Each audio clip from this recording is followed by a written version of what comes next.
I have right here reTerminal from Seeed Studio. This is an e-ink display with touchscreen that can be used with Home Assistant, but also you can use it without the Home Assistant just as a display for other purposes. It can work with SenseCraft Seeedash. This is the default solution for this device. No-code UI design platform with built-in templates that you can easily install on it. But if you prefer, you can install ESPHome, you can install code from Arduino, and it is also compatible with reTerminal. So many solutions because inside there is ESP32, and there are a few different models available. This is a 10-inch model. There are also available smaller models, and there is also available a color option. Some functions may be different between the models. I will tell you what my model has to offer, because it's a very interesting and useful solution. I will use it with Home Assistant, and this device is made by Seeed Studio. Seeed Studio is also the same company that engineered the Home Assistant Green, the official computer for hosting Home Assistant. So this company cares about the Home Assistant and makes sure that their product will work with Home Assistant. I will show more details about Home Assistant Green, how to configure it and use it in another video. But if you want to easily host Home Assistant in your smart home, Home Assistant Green is a device created for hosting Home Assistant. So easily out of the box you can run Home Assistant on it. But in this video, let's unbox this reTerminal and test what functions does it offer. Here we have information about the SenseCraft, that you can choose pre-built templates and integrate it with different data sources and easily create the interfaces. Here is the main device, quick start guide,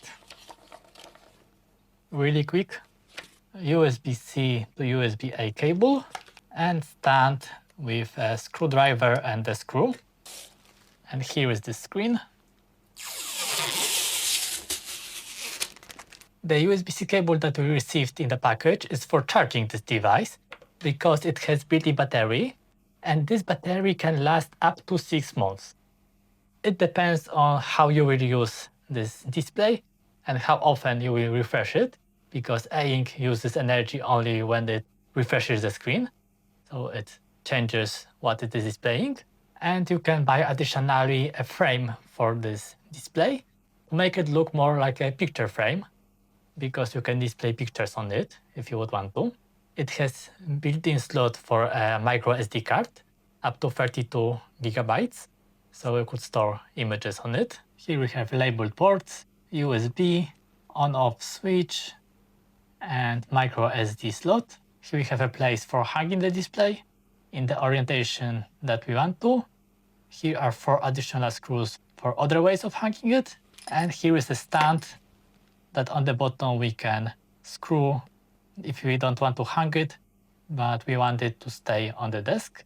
Here are the control buttons, but this version also has a touchscreen, so we can control it with the touch. And this version takes only 3 seconds to refresh the screen. Other versions may have different time of refreshing. And this version is monochrome, but it has 16-level grayscale, so we can have more details, not only black and white, but also the grays in between. And let's see the quick start, what they say we should do. Here we have the product overview, what is included in the package. Here we have a QR code with instruction how to set it up. And here we have the specification, 3000 milliamp hours battery, 1400 by 1800 resolution, Wi-Fi, Bluetooth, 32 megabytes flash storage, 8 megabytes PS RAM, ESP32S3 built-in, dimensions, and operating temperature between 0 and 40 degrees of Celsius. So let's turn it on. Let's try to upload some templates from SenseCraft Seeedash, and then I will connect it to my Home Assistant, and I will try to display some informations, but also to control my smart home using this display because of this touchscreen. So let's try it, how easy it will be to configure it. Let's turn on this power switch. And here we have a tutorial how to connect it to our Wi-Fi. So let's connect it. Here we have a pairing code. This pairing code is for the default software that is installed on this device. But it doesn't matter that you have to connect this device to the cloud. You can install your own software on it, like ESPHome or anything else that you want to. So this is an optional function. It doesn't need the cloud for working.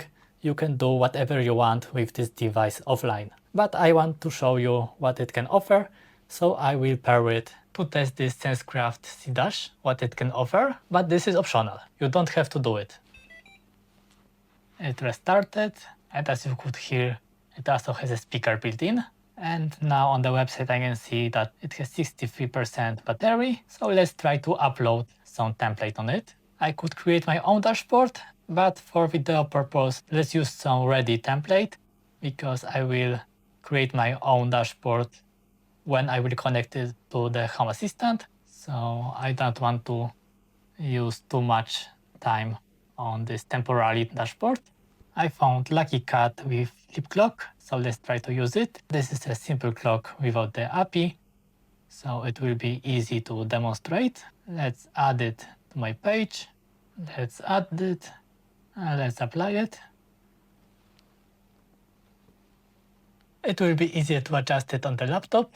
On mobile phone you can do it, but it will be easier on a bigger screen. So I will quickly adjust it. And easily I've combined a ready template with a clock with my own text that I've added below.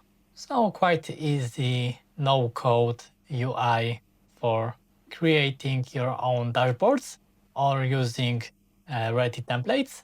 But now let's try to connect it with Home Assistant. Let's open the wiki that is in the quick start. Here you have information that the ESPHome is not yet supported, but it will be supported in future release. And just a few days later, this device is already supported by ESPHome. I've told you that they care about it, so they quite fast made it supported. In the meanwhile, I was playing with the test softwares that are available on the firmware hub. Right here you have different platforms. For example, Arduino, I can select my model. And right now I've installed Touch Draw, so I can touch the screen and it shows the dot in a place where I touch it. But also really easy, I could test other softwares available. For example, I could select the temperature. And I can connect to this device by the USB-C cable. I don't have to install any software. I am installing it using the browser, and this software doesn't show anything on the screen. But here you can see the temperature and humidity. It is reading it from the device and displaying right here. There are many softwares to play with, but the thing that interests us the most right now is Home Assistant. So let's install ESPHome on this device. I can go back. And now instead of the Arduino, let's select ESPHome. And now you can see that my device is supported. And also on the wiki, here you can see right now it is supported. A few days ago it was not supported, but now it is supported. So let's install it. Here we have a template to set up. We can select what options do we want.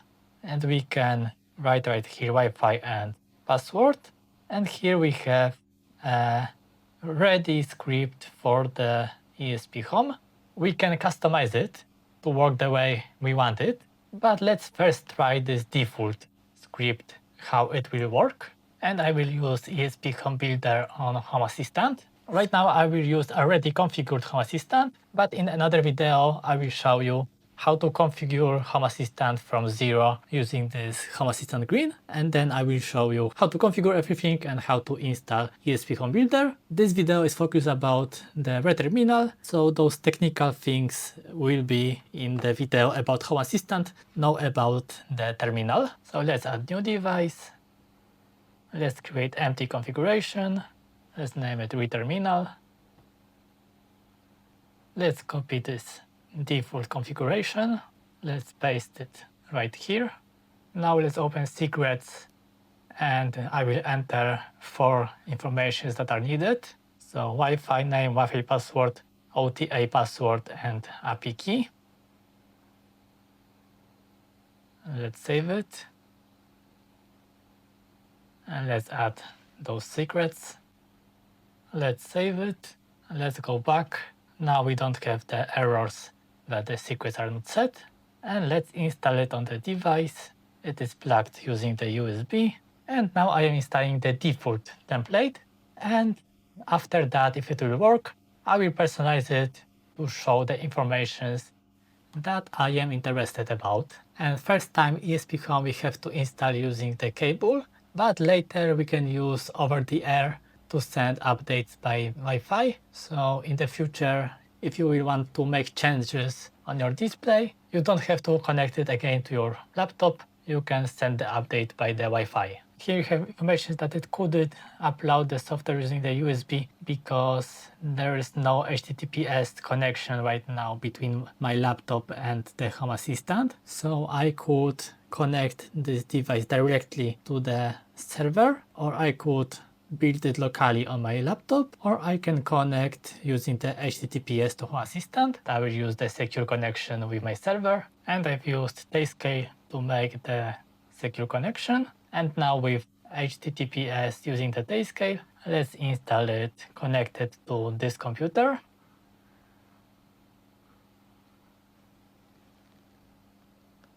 And it restarted. And here we have the default dashboard.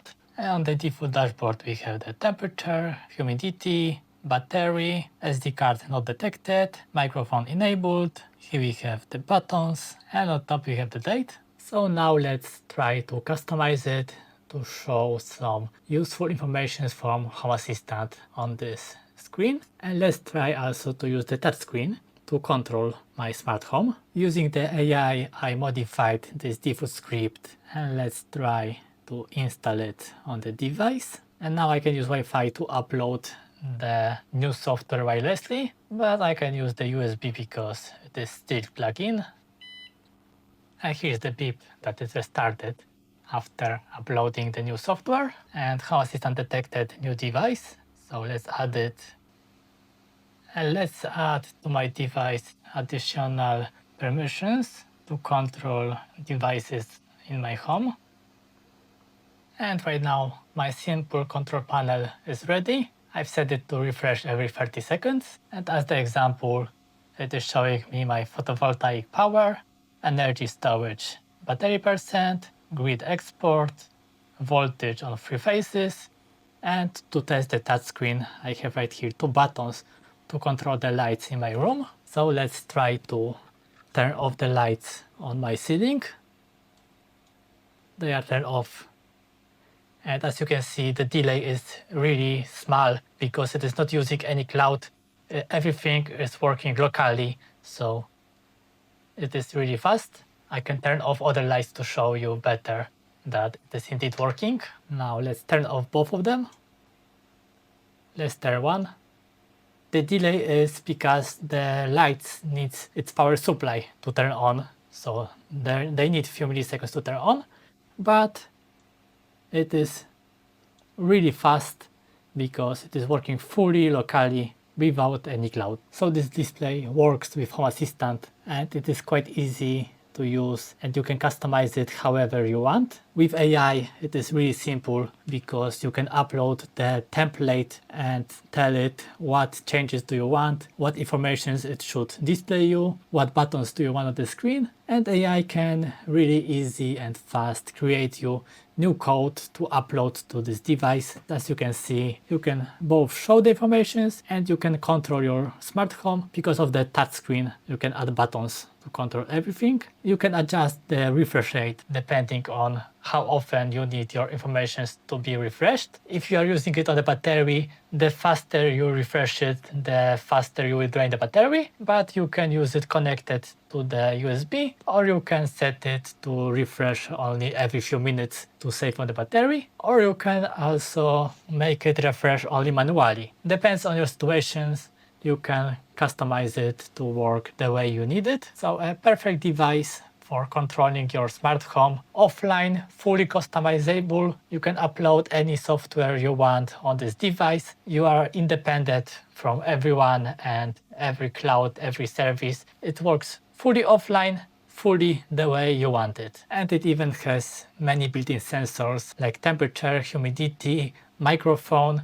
You could use the microphone to control your smart home. It has this buzzer, it has lights on the back. So many options to control your smart home with this display. And not only because you can upload ready templates that don't work with Home Assistant, but works with any other API that you want to. So you can show any information on this device. And also you could use it as a photo frame. So a very universal display that everyone can find a use for this device. So it's worth having at home, and check more details in the description. And if you don't have already Home Assistant at your home, in another video on my channel you can find information how to configure Home Assistant using the Home Assistant Green, so you can have your own smart home that works offline, fully locally, fully safely, and can be connected with this display. And that's all for today. Like, subscribe, and be nice.